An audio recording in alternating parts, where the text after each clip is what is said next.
السلام علیکم ورحمۃ اللہ وبرکاتہ۔ الحمد للہ رب العالمین والصلاة والسلام علی سید المرسلین، اما بعد فاعوذ باللہ من الشیطان الرجیم، بسم اللہ الرحمن الرحیم۔ برادران عزیز و معزز خواتین، آج کی اس نشست میں سورۃ التوبہ کی آیت نمبر 105 سے آیت نمبر 108 تک تمام آیات کا ترجمہ و تفسیر پیش کرنے کی سعادت حاصل کی جائے گی۔ وَقُلِ اعْمَلُوا فَسَيَرَى اللَّهُ عَمَلَكُمْ وَرَسُولُهُ وَالْمُؤْمِنُونَ وَسَتُرَدُّونَ إِلَى عَالِمِ الْغَيْبِ وَالشَّهَادَةِ فَيُنَبِّئُكُم بِمَا كُنتُمْ تَعْمَلُونَ۔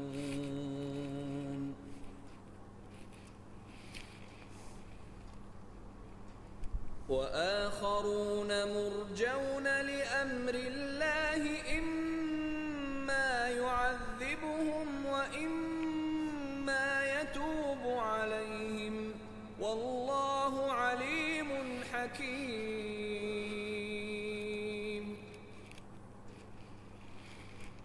وَالَّذِينَ اتَّخَذُوا مَسْجِدًا ضِرَارًا وَكُفْرًا وَتَفْرِيقًا بَيْنَ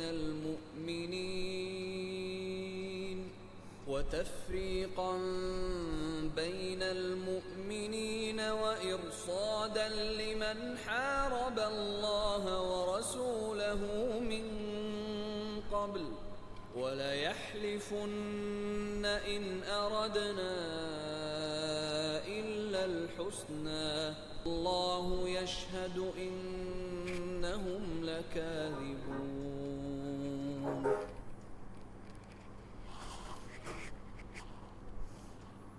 لا تقم فيه أبدا لمسجد أسس على التقوى من أول يوم أحق أن تقوم فيه رجال يحبون أن يتطهروا والله يحب المطهرين۔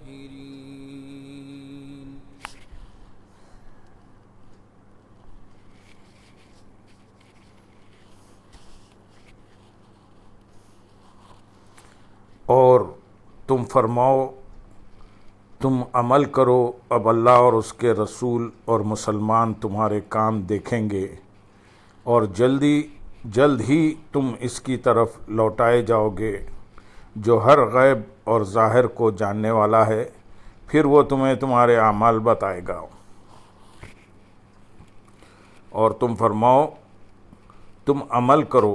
اس آیت میں اطاعت گزاروں کو عظیم ترغیب اور گناہ گاروں کو بڑی ترغیب دی گئی ہے، تو گویا کہ اللہ تعالیٰ نے ارشاد فرمایا تم مستقبل کے لیے کوشش کرو، کیونکہ تمہارے اعمال کا ایک ثمرہ دنیا میں ہے اور ایک ثمرہ آخرت میں ہے، کہ دنیا میں اللہ تعالیٰ اور اس کے رسول صلی اللہ علیہ وسلم اور مسلمان تمہارے اعمال دیکھ رہے ہیں۔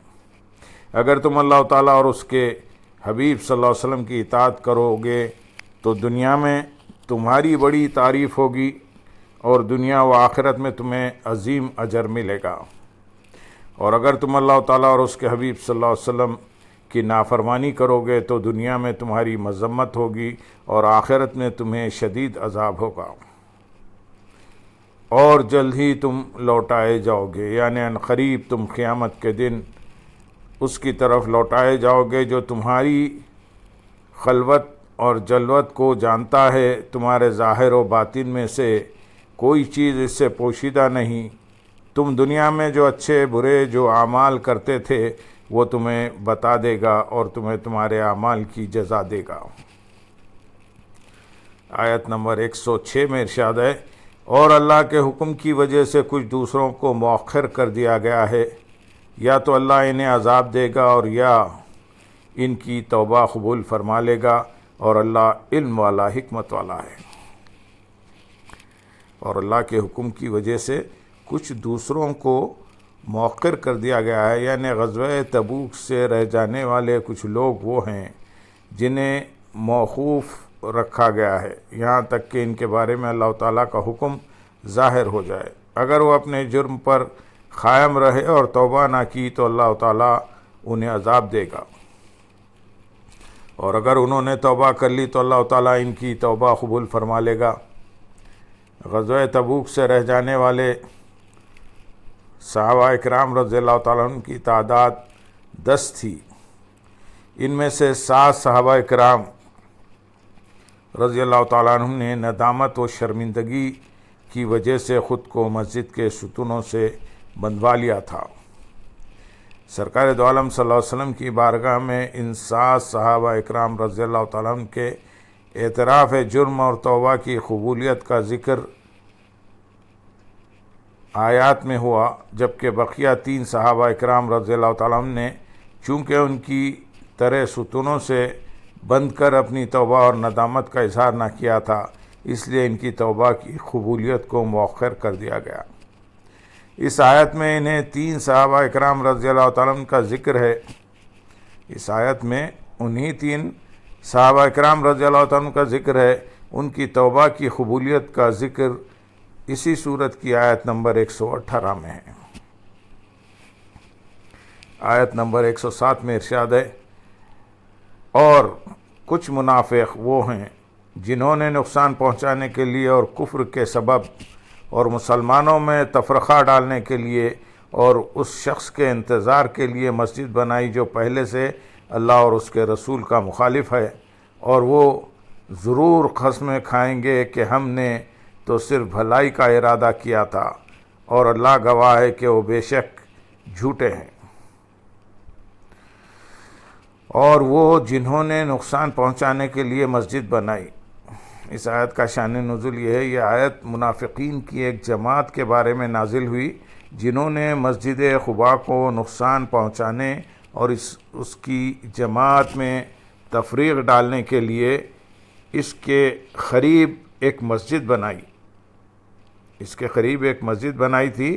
اس میں ایک بڑی چال تھی، وہ یہ کہ ابو عامر جو زمانے جاہلیت میں نصرانی راہب ہو گیا تھا، تاجدار رسالت صلی اللہ علیہ وسلم کے مدینہ طیبہ تشریف لانے پر آپ صلی اللہ علیہ وسلم سے کہنے لگا، یہ کون سا دین ہے جو آپ لائے ہیں؟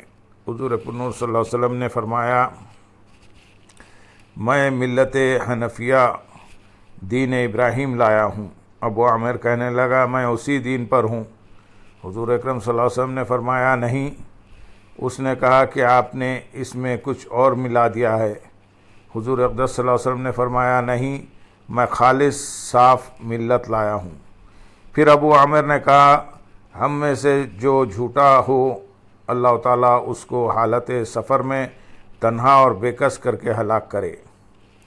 حضور انور صلی اللہ علیہ وسلم نے آمین فرمایا۔ لوگوں نے اس کا نام ابو عامر فاسق رکھ دیا۔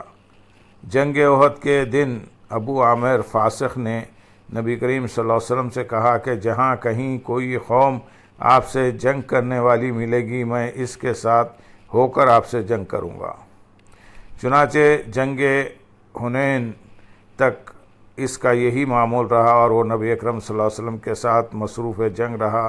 جب حوازن کو شکست ہوئی اور وہ مایوس ہو کر ملک شام کی طرف بھاگا تو اس نے منافقین کو خبر بھیجی کہ تم سے قوت و اصلاح جو سامان جنگ ہو سکے سب جمع کرو اور میرے لیے ایک مسجد بناؤ۔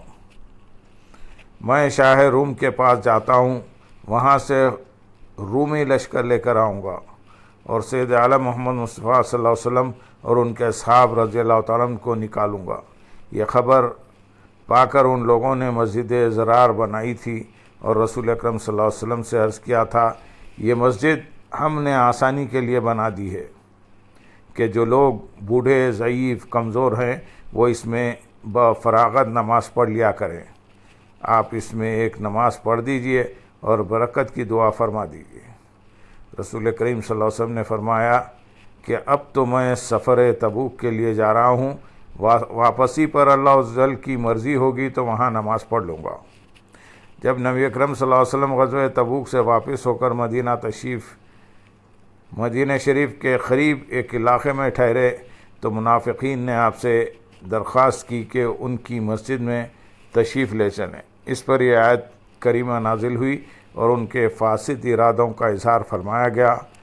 تب رسول کریم صلی اللہ علیہ وسلم نے بعض صحابہ اکرام رضی اللہ تعالیٰ عنہ کو حکم دیا کہ اس مسجد کو جا کر گرا دیں اور جلا دیں۔ چنانچہ ایسا ہی کیا گیا اور ابو عامر راہب ملک شام میں بحالت سفر بے کسی و تنہائی میں ہلاک ہوا۔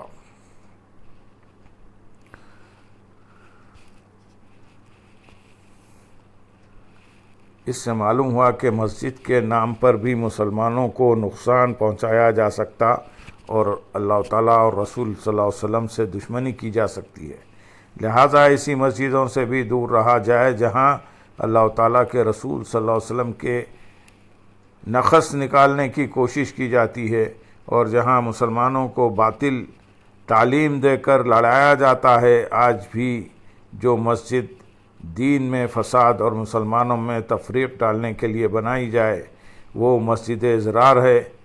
نیز یہ بھی معلوم ہوا مسلمانوں میں تفریق ڈالنے کی کوشش کرنا منافقین کا طریقہ ہے۔ آیت نمبر 108 میں ارشاد ہے، اے حبیب آپ اس مسجد میں کبھی کھڑے نہ ہوں، بے شک وہ مسجد جس کی بنیاد پہلے دن سے پرہیزگاری پر رکھی گئی ہے وہ اس کی حقدار ہے کہ تم اس میں کھڑے ہو۔ اس میں وہ لوگ ہیں جو خوب پاک ہونا پسند کرتے ہیں اور اللہ خوب پاک ہونے والوں سے محبت فرماتا ہے۔ اے حبیب آپ اس مسجد میں کبھی کھڑے نہ ہوں۔ اس آیت میں تاجدار رسالت صلی اللہ علیہ وسلم کو مسجد ضرار میں نماز پڑھنے کی ممانعت فرمائی گئی۔ امام عبداللہ بن احمد نصفی رحمۃ اللہ علیہ فرماتے ہیں، بعض مفسرین کا قول یہ ہے کہ جو مسجد فخر و ریا اور نمود و نمائش یا رضائے الہی کے سوا اور کسی غرض کے لیے یا حرام مال سے بنائی گئی ہو وہ بھی مسجد ضرار کے ساتھ لاحق ہے۔ فی زمانہ مسلمانوں میں ایک تعداد ایسی ہے جنہیں عالی شان مسجد تعمیر کرنے پر اور زیادہ مساجد بنانے پر ایک دوسرے سے فخر کا اظہار کرتے دیکھا گیا ہے۔ ان کے دلوں کا حال اللہ تعالیٰ ہی بہتر جانتا ہے یا خود انہیں اپنے دلوں کا حال اچھی طرح معلوم ہے۔ اگر انہوں نے اللہ تعالیٰ کی رضا حاصل کرنے اور اس کی عبادت کرنے میں مسلمانوں کو سہولت پہنچانے کی نیت سے عالی شان اور خوبصورت مساجد بنائی ہیں تو ان کا یہ عمل لائق تحسین اور اجر و ثواب کا باعث ہے، اور اگر ان کی نیت یہ نہ تھی بلکہ خوبصورت مساجد بنانے سے ریاکاری اور فخر و بڑائی کا اظہار مقصود تھا، اگرچہ زبان سے لوگوں کے سامنے یہ صدا عام تھی کہ اللہ تعالیٰ ان کی یہ کوشش قبول فرمائے، تو انہیں چاہیے کہ ان 3 احادیث سے نصیحت حاصل کرنے کی کوشش کریں۔ نمبر 1، حضرت انس رضی اللہ تعالیٰ عنہ سے روایت ہے، حضور اقدس صلی اللہ علیہ وسلم نے ارشاد فرمایا، قیامت کی نشانی یہ بھی ہے کہ لوگ مسجد تعمیر کرنے میں فخر کریں گے، یعنی اللہ تعالیٰ کی رضا حاصل کرنے کے لیے اخلاص کے ساتھ نہیں بلکہ ناموری، ریاکاری اور بڑائی کی نیت سے مسجدیں تعمیر کریں گے۔ دوسری حدیث حضرت انس بن مالک رضی اللہ تعالیٰ عنہ سے روایت ہے، حضور پرنور صلی اللہ علیہ وسلم نے ارشاد فرمایا، قیامت قائم نہ ہوگی یہاں تک کہ لوگ جب مسجد تعمیر کرنے کے معاملے میں فخر کرنے لگ جائیں گے۔ تیسری حدیث حضرت انس رضی اللہ تعالیٰ عنہ سے روایت ہے، حضور اکرم صلی اللہ علیہ وسلم نے ارشاد فرمایا، لوگوں پر ایک ایسا زمانہ آئے گا جس میں وہ مسجدیں تعمیر کرنے میں ایک دوسرے پر فخر کیا کریں گے اور انہیں آباد کم کیا کریں گے۔ یاد رہے کہ کسی کے دل کا حال اللہ تعالیٰ بہتر جانتا ہے اور ہمارے پاس کوئی ایسا ذریعہ نہیں جس سے ہم کسی کے دل کا حال معلوم کر سکیں، اس لیے کسی مسلمان پر بدگمانی کرنے اور اس پر یہ الزام ڈالنے کی شرعاً کسی کو اجازت نہیں کہ اس نے فخر اور ریاکاری کی نیت سے مسجد تعمیر کی ہے، لیکن تعمیر کرنے والے کو بہرحال اپنے قلب کی طرف نظر رکھنی چاہیے کہ اس کا مقصد کیا ہے۔ بے شک وہ مسجد جس کی بنیاد پہلے دن سے پرہیزگاری پر رکھی گئی ہے، اس سے مراد مسجد قباء ہے جس کی بنیاد رسول کریم صلی اللہ علیہ وسلم نے رکھی، اور جب تک حضور پرنور صلی اللہ علیہ وسلم نے قباء میں قیام فرمایا اس میں نماز پڑھی۔ مفسرین کا ایک قول یہ بھی ہے کہ اس سے مسجد مدینہ مراد ہے۔ یاد رہے کہ دونوں مسجدوں کے بارے میں حدیثیں مذکور ہیں اور ان دونوں باتوں میں کوئی تعارض نہیں، کیونکہ آیت کا مسجد قباء کے حق میں نازل ہونا اس بات کو ملتزم نہیں ہے کہ مسجد مدینہ میں یہ اوصاف نہ ہوں۔ احادیث میں مسجد نبوی اور مسجد قباء کے کثیر فضائل مذکور ہیں، ان میں سے چند ہم یہاں پیش کریں گے۔ یہاں آیت کی مناسبت سے مسجد نبوی کی 3 فضائل بیان کی جائیں گی۔ نمبر 1، حضرت ابو ہریرہ رضی اللہ تعالیٰ عنہ سے روایت ہے، تاجدار رسالت صلی اللہ علیہ وسلم نے ارشاد فرمایا، میرے گھر اور میرے ممبر کے درمیان کی جگہ جنت کے باغوں میں سے ایک باغ ہے، اور میرا ممبر میرے حوض پر ہے۔ دوسری حدیث حضرت انس رضی اللہ تعالیٰ عنہ سے روایت ہے، حضور پرنور صلی اللہ علیہ وسلم نے ارشاد فرمایا، کسی شخص کا اپنے گھر میں نماز پڑھنا ایک نماز کا ثواب ہے، اور اس کا محلے کی مسجد میں نماز پڑھنا 25 نمازوں کا ثواب ہے، اور اس کا جامع مسجد میں نماز پڑھنا 500 نمازوں کا ثواب ہے، اور اس کا مسجد اقصی میں نماز پڑھنا 50,000 نمازوں کا ثواب ہے، اور اس کا میری مسجد میں نماز پڑھنا 50,000 نمازوں کا ثواب ہے، اور اس کا مسجد حرام میں نماز پڑھنا 1,00,000 نمازوں کا ثواب ہے۔ تیسری حدیث حضرت ام سلمہ رضی اللہ تعالیٰ عنہ سے روایت ہے، سید المرسلین صلی اللہ علیہ وسلم نے ارشاد فرمایا، میرے اس ممبر کے پائے جنت میں نصب ہیں۔ مسجد قباء کی کو بھی بہت فضیلت حاصل ہے، چنانچہ اس کے بھی 3 فضائل ہم یہاں بیان کریں گے۔ نمبر 1، حضرت عبداللہ بن عمر رضی اللہ تعالیٰ عنہ فرماتے ہیں، رسول کریم صلی اللہ علیہ وسلم ہر ہفتہ مسجد قباء میں بھی کبھی پیدل اور کبھی سوار ہو کر تشریف لاتے تھے۔ دوسری حدیث حضرت سہل بن حنیف رضی اللہ تعالیٰ عنہ سے روایت ہے، نبی کریم صلی اللہ علیہ وسلم نے ارشاد فرمایا، جو شخص اپنے گھر سے نکلے پھر مسجد قباء میں آ کر نماز پڑھے تو اسے 1 عمرے کا ثواب ملے گا۔ تیسری حدیث حضرت اسید بن زہیر انصاری رضی اللہ تعالیٰ عنہ سے روایت ہے، رسول اللہ صلی اللہ علیہ وسلم نے ارشاد فرمایا، مسجد قباء میں نماز پڑھنے کا ثواب عمرے کے برابر ہے۔ وہ لوگ خوب پاک ہونا پسند کرتے ہیں۔ اس آیت کا شان نزول یہ ہے کہ یہ آیت مسجد قباء والوں کے حق میں نازل ہوئی۔ سید عالم صلی اللہ علیہ وسلم نے ان سے فرمایا، اے گروہ انصار، اللہ تعالیٰ نے تمہاری تعریف فرمائی ہے، تم وضو اور استنجے کے وقت کیا عمل کرتے ہو؟ انہوں نے عرض کیا، یا رسول اللہ صلی اللہ علیہ وسلم، ہم بڑا استنجا 3 ڈھیلوں سے کرتے ہیں، اس کے بعد پانی سے طہارت کرتے ہیں۔ ہر صاحب ذوق شخص اس بات سے بخوبی واقف ہے کہ امیر ہو یا فقیر، ہر حال میں صفائی ستھرائی انسان کے وقار و شرف کی آئینہ دار ہے، جبکہ گندگی انسان کی عزت و عظمت کی بدترین دشمن ہے۔ دین اسلام نے جہاں انسان کو کفر و شرک کی نجاستوں سے پاک کر کے عزت و رفعت عطا کی، وہیں ظاہری طہارت، صفائی ستھرائی اور پاکیزگی کی اعلیٰ تعلیمات کے ذریعے انسانیت کا وقار بلند کیا۔ بدن کی پاکیزگی ہو یا لباس کی ستھرائی، ظاہری حیت کی عمدگی ہو یا طور و طریقے کی اچھائی، مکان اور ساز و سامان کی بہتری ہو یا سواری کی دھلائی، الغرض ہر چیز کو صاف ستھرا اور جاذب نظر رکھنے کی دین اسلام میں تعلیم اور ترغیب دی گئی ہے۔ چنانچہ ارشاد باری تعالیٰ ہے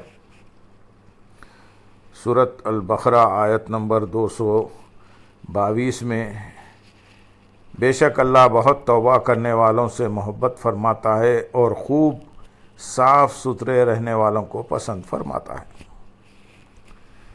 حضرت ابو مالک اشعری رضی اللہ تعالیٰ عنہ سے روایت ہے، نبی اکرم صلی اللہ علیہ وسلم نے ارشاد فرمایا، پاکیزگی نصف ایمان ہے۔ حضرت عائشہ صدیقہ رضی اللہ تعالیٰ عنہ سے روایت ہے، سرور عالم صلی اللہ علیہ وسلم نے ارشاد فرمایا، بے شک اسلام صاف ستھرا دین ہے، تم بھی نظافت حاصل کیا کرو، کیونکہ جنت میں صاف ستھرا رہنے والا ہی داخل ہوگا۔ ایک روایت میں ہے کہ جو چیز تمہیں میسر ہو اس سے نظافت حاصل کرو۔ اللہ تعالیٰ نے اسلام کی بنیاد صفائی پر رکھی ہے اور جنت میں صاف ستھرے رہنے والے ہی داخل ہوں گے۔